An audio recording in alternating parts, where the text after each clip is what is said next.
Pedras vivas para uma casa espiritual. 1 Pedro 2:5, 13. Preparando os conversos para ser membros da igreja. Porque jamais deixei de lhes anunciar todo o plano de Deus. Atos 20:27. Afirma o apóstolo Paulo. Grande senso de satisfação deve ter se apoderado desse grande líder ao compreender que, ao se despedir daqueles por quem havia trabalhado, podia fazê-lo com a consciência tranquila. Paulo não havia deixado de tocar em nenhum ponto da fé e não deixara nenhuma verdade importante para que outros se a apresentassem. Os seus conversos compreendiam suas responsabilidades, pois seu instrutor não havia fugido ao dever. O tipo de evangelismo que parece temer a declaração de todo o conselho de Deus, ou aquele que por necessidade apressa-se a ir a outro campo antes que o povo tenha sido instruído completamente, sempre deixa atrás de si um rastro de tristeza. Os conversos devem ser completamente instruídos antes do batismo. Nesse momento, eles estão ansiosos por aprender e o fogo do primeiro amor arde em seu coração. Também estão fazendo muitos ajustes espirituais e sociais. Por isso, essa é a hora mais conveniente para colocar diante deles todos os privilégios e responsabilidades da comunhão da igreja. Nessa fase, é fácil para essas pessoas aceitarem a luz em pontos de fé, como a reforma de saúde, as ofertas sistemáticas e o dom de profecia. Se esses e outros temas forem descobertos depois, não é de admirar que a confiança desses conversos comece a diminuir e o calor do primeiro amor comece a se apagar. Muitos conversos perderam o caminho e abandonaram a mensagem simplesmente porque na ocasião em que vieram para a igreja, alguns desses assuntos não lhes foram esclarecidos. Apressar a decisão de alguém sempre resulta em um trabalho fraco. Preencher um relatório de batismo não é a única responsabilidade do obreiro. Ele deve construir a igreja de Deus, mas só poderá fazer isso quando desenvolver em seus membros a confiança na mensagem, na liderança do movimento adventista e nos princípios da vida santificada. A igreja que está pronta, esperando pela apreciação do Senhor, a igreja que está pronta, esperando pela aparição do Senhor, deverá contrastar ponto por ponto com o mundo e com os cristãos nominais. Ao prepararmos um povo para o Senhor, devemos considerar o fato de que nos dias atuais leva muito mais tempo para formar um cristão de estatura completa do que tempos atrás. Mesmo nos lugares em que os princípios da cristandade são reconhecidos, o processo é mais vagaroso do que costumava ser.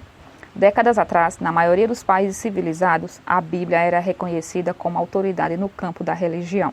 Hoje não mais. As teorias educacionais modernas buscam eliminar a Deus de seu próprio universo. Hoje as pessoas recém-convertidas têm muito o que aprender e muito o que desaprender, e isso leva tempo. É necessário um trabalho mais abrangente para preparar conversos para o batismo. Sempre há problemas individuais que necessitam de conselho cuidadoso e de oração. Uma pessoa entra no reino de Deus por meio do novo nascimento, que é uma experiência individual.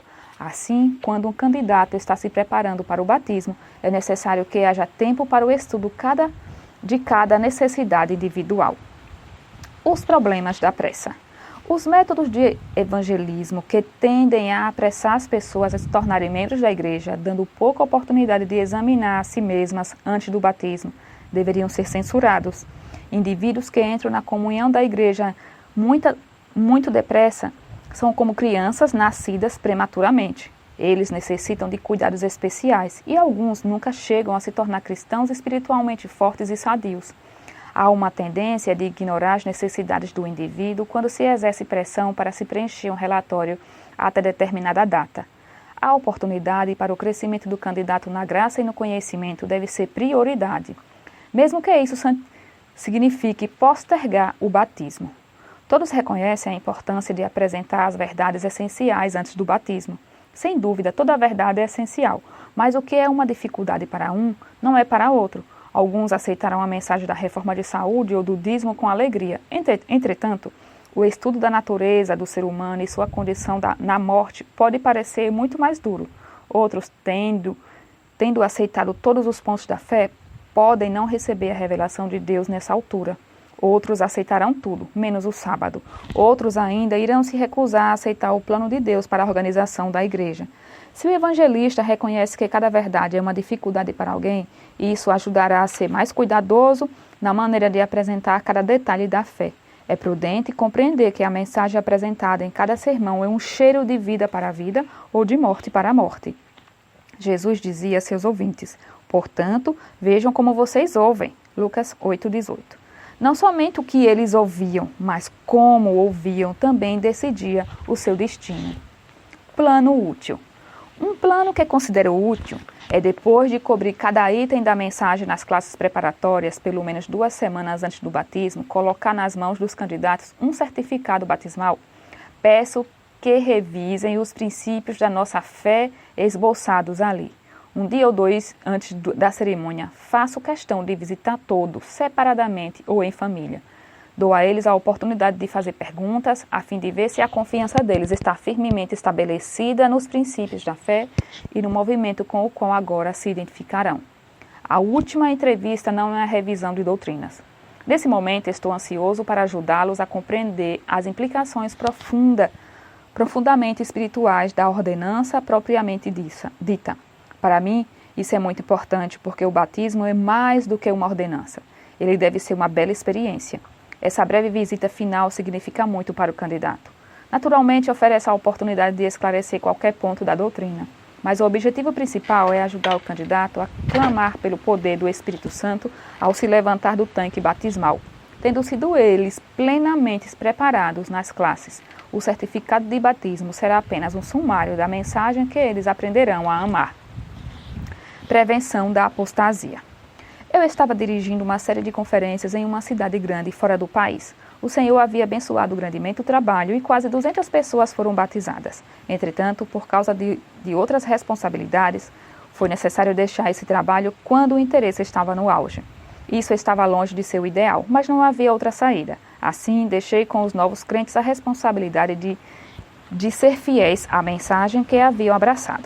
Deixei no coração dos obreiros que permaneciam e dos membros da igreja da cidade o desafio de cuidar desses novos conversos.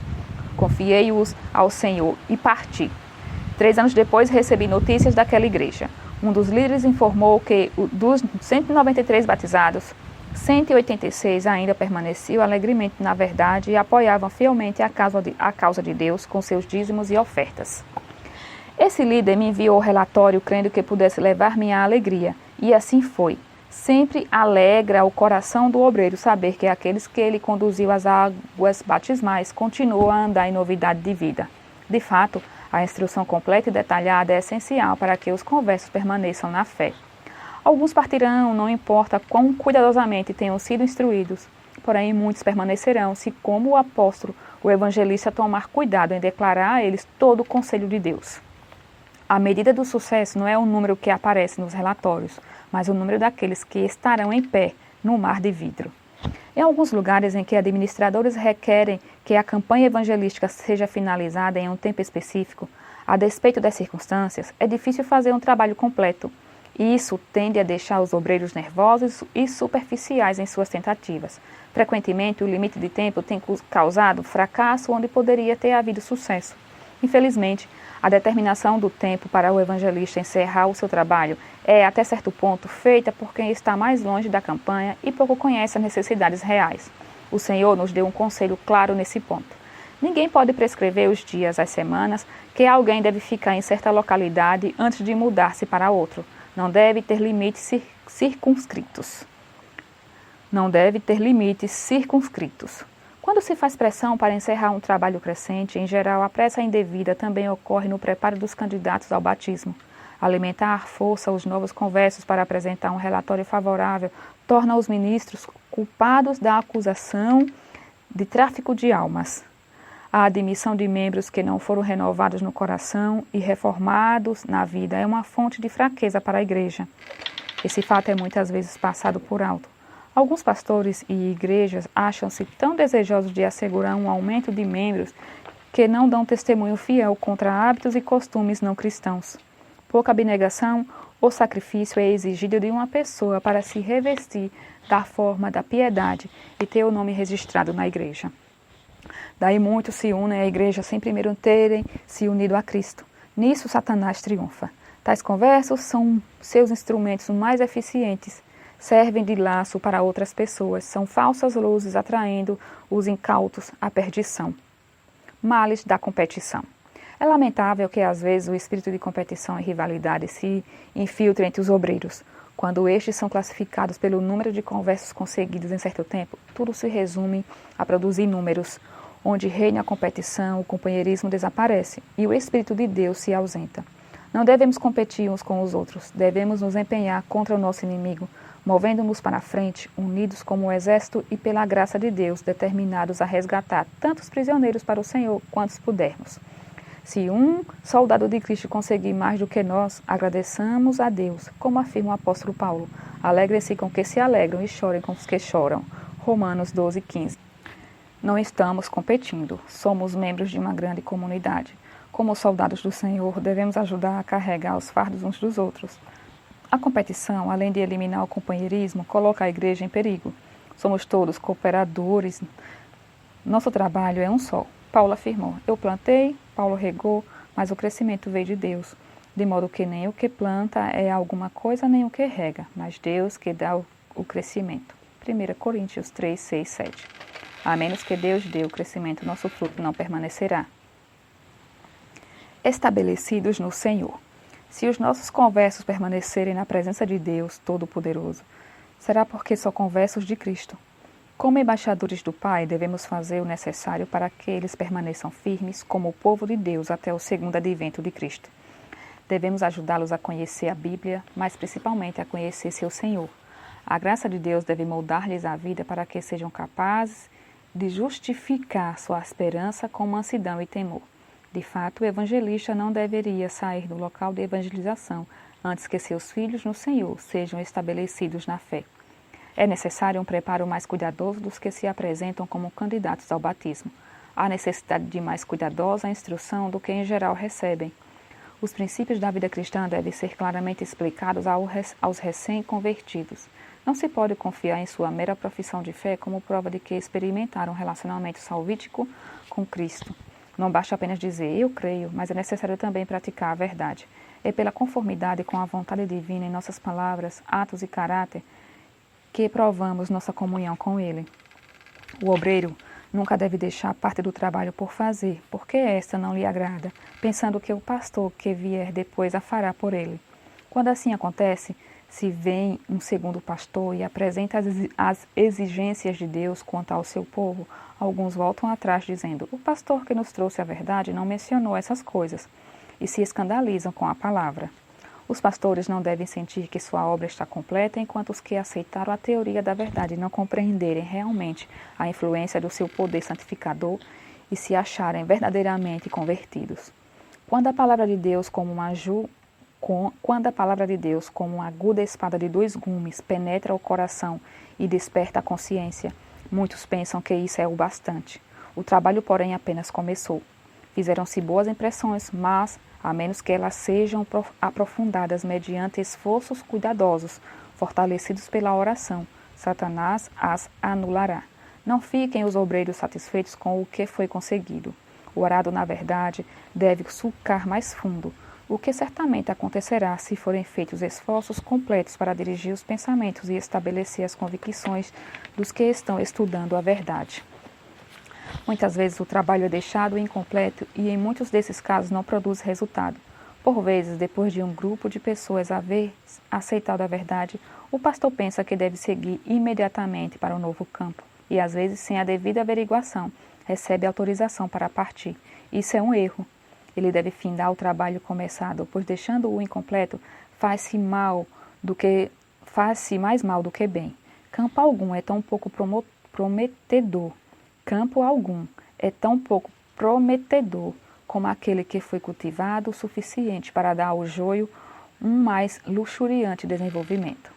Por esse método, muitas pessoas têm sido abandonadas a serem esbofeteadas por Satanás e a oposição de membros de outras igrejas que rejeitaram a verdade, e muitos são impelidos até a um ponto no qual nunca mais poderão ser alcançados. É melhor que o pastor não se meta na obra, a não ser que ele possa completar inteiramente o trabalho.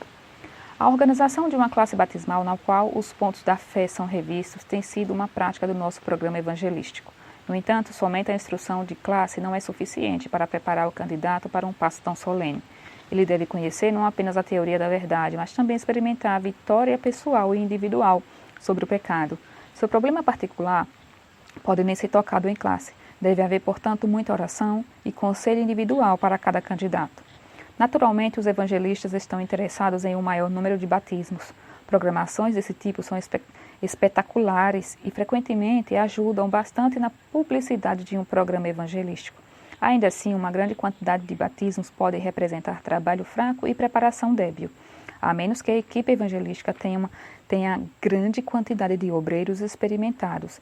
É de se esperar que em uma série de batismos, alguns estejam sendo batizados sem o devido preparo. Isso é preocupante, porque o batismo não é algo que deveria se repetir na vida da pessoa, exceto em casos muito raros. Pelo contrário, deveria ser a maior e melhor experiência na vida de alguém. Colheita acumulada. O sermão de Pedro no dia de Pentecostes trouxe resultados surpreendentes, pois 3.000 pessoas foram batizadas e acrescentadas à igreja no mesmo dia. Assim, alguns têm argumentado que os conversos devem ter recebido sua instrução depois daquele dia. A reflexão pura e simples acerca da situação revela que, na verdade, aqueles não eram conversos de Pedro. Ele nunca os reclamou para si, e aqueles resultados lhe surpreenderam tanto quanto os seus outros irmãos. De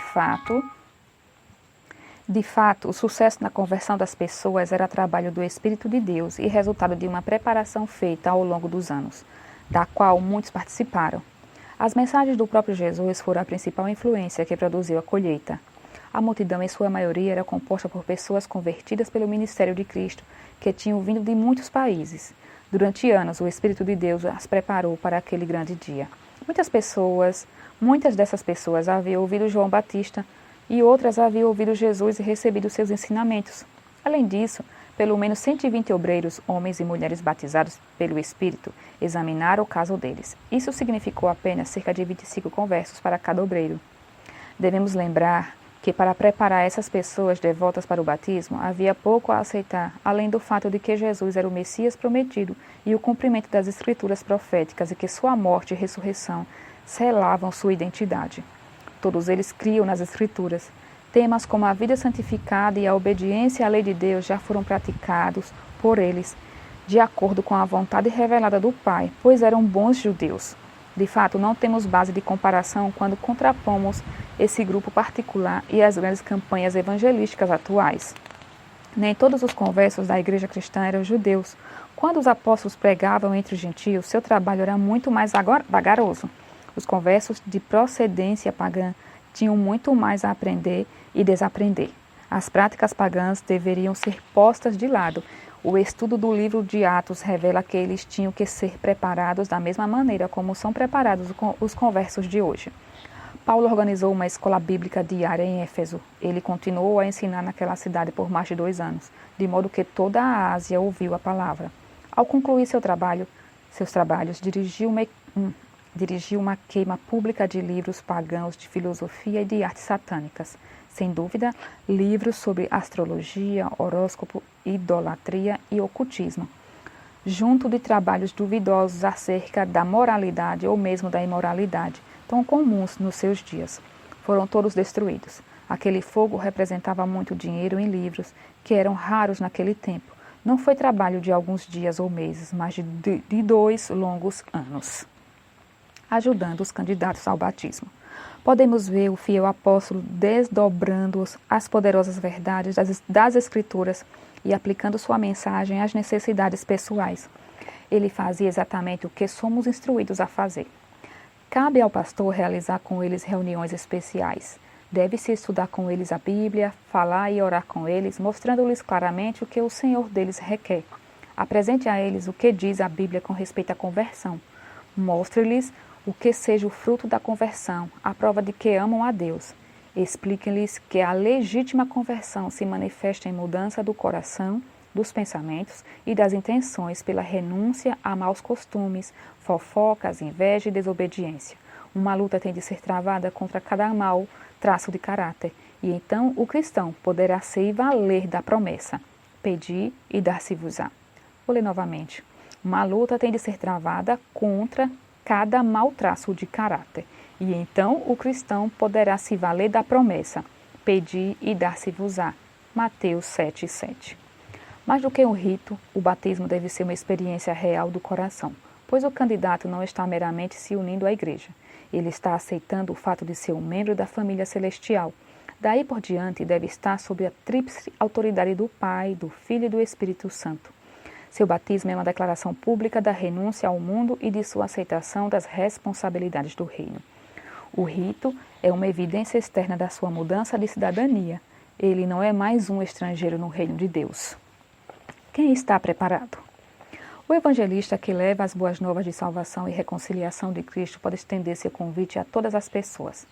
No entanto, somente aqueles que pela fé apoiam-se na graça de Cristo e vivem em harmonia com a vontade revelada de Deus estão prontos para fazer parte da comunhão plena com a família divina. A preparação total e um exame detalhado são pontos importantes que estão a cargo daquele que efetua o serviço de trazer os afastados de volta à comunhão. Sua palavra os trará ou os afastará. As seguintes palavras são muito importantes. Solene responsabilidade repousa sobre o ministro de Cristo quando a fazerem sua obra com exatidão. Devem guiar os jovens discípulos sábia e cuidadosamente, passo a passo, para a frente e para cima, até que lhes hajam sido apresentados todos os pontos essenciais. Coisa alguma deve ser retirada. As pessoas que não assistem regularmente às reuniões no sábado ou que não estão vivendo em harmonia com os princípios da vida saudável, ou que não entendem e não têm o hábito de devolver os dízimos e as ofertas, não estão prontas para o batismo. Se, por outro lado, são membros regulares da escola sabatina e estão ativas no trabalho missionário da igreja, se conduzem o culto familiar e vão se familiarizando com os conselhos e orientações do espírito de profecia, o evangelista não tem por que se preocupar em batizá-los. Em geral, esses conversos vêm para ficar e em pouco tempo eles se tornam oficiais atuantes nos ministérios da igreja. A menos que os candidatos sejam acompanhados com esses critérios, não estão preparados para o batismo. Se a ordenança significa algo para eles, deve significar tudo. Se assim não for, foram enganados e roubados das mais ricas bênçãos de sua vida ao serem batizados cedo demais. O desejo que todo pastor tem é isso, e isso é legítimo, de ver o maior número de conversos na igreja não deveria ser a justificativa para a urgência do batismo de muitas pessoas. Salomão escreveu: tudo tem seu tempo determinado e há tempo para todo o propósito debaixo do céu. Eclesiastes 3:1. Portanto, também há um momento propício para alguém ser batizado. Esse rito solene não deve ser apressado nem adiantado. Não pode haver maior experiência na vida de uma pessoa do que ir a Jesus às águas batimais. Não pode haver maior experiência na vida de uma pessoa do que ir com Jesus às águas batismais. Ao contemplarmos essas coisas, podemos exclamar com o apóstolo: quem, porém, é capaz de fazer estas coisas? 2 Coríntios 2,16. Podemos também nos alegrar com ele, pois a nossa capacidade vem de Deus, o qual nos capacitou para sermos ministros de uma nova aliança. 2 Coríntios 3, 5, 6. Por quem e em cujo nome avançamos para declarar o completo conselho divino.